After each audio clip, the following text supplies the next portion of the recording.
I want to go from dams to Dan again, after drumming up possibly the biggest bureaucratic bungle ever and potentially triggering a second wave for the nation.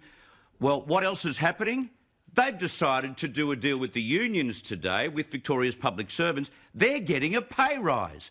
Victorian public servants will get a 2% per annum pay rise after the Andrews government and the public sector union struck an agreement today. And they still tell us we're all in this together, as if, Rita Panahi.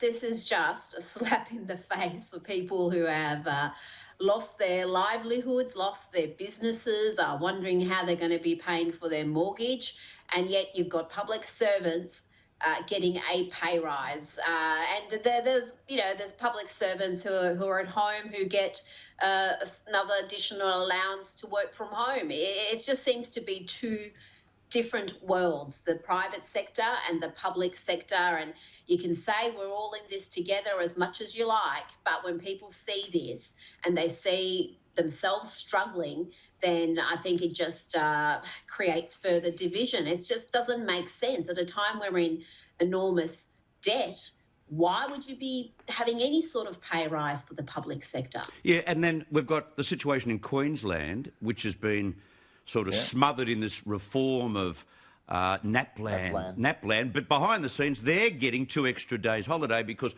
we don't want to be seen to be giving you a pay rise. Look, they're smothering both the NAPLAN changes and also the fact that they wanted a pay rise by getting 2 holidays. Who gets benefits during a pandemic and a recession, Darren? Well, they do. But I know that's a rhetorical question.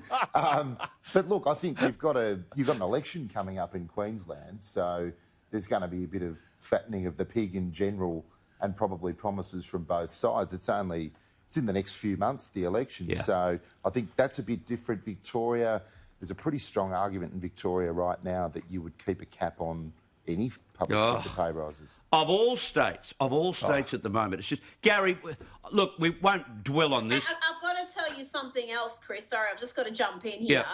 Not only are they giving a pay rise to public servants, they've increased payroll tax. So if you're a business person struggling to survive during a second lockdown, you've just seen your payroll liability go up. Yeah, I've got to say, Gary, there's one connection here. It's the powerful unions in Queensland and, of course, Victoria doing what they can or getting what they can as they move up to a new campaign, an election campaign, and they're doing it in the 2 Labor states. No doubt about it. And Chris, don't forget that Daniel Andrews trousered a pay rise himself. He took extra money, and so did his ministry. The incompetent government of Victoria gave themselves a pay rise. I mean, fair income. But look, you're right. I mean, in Queensland, like in New South Wales, the teachers' union runs New South Wales. They have done for decades. Doesn't matter what government's in office. It's just the Teachers Federation. They love me saying it, but it's true.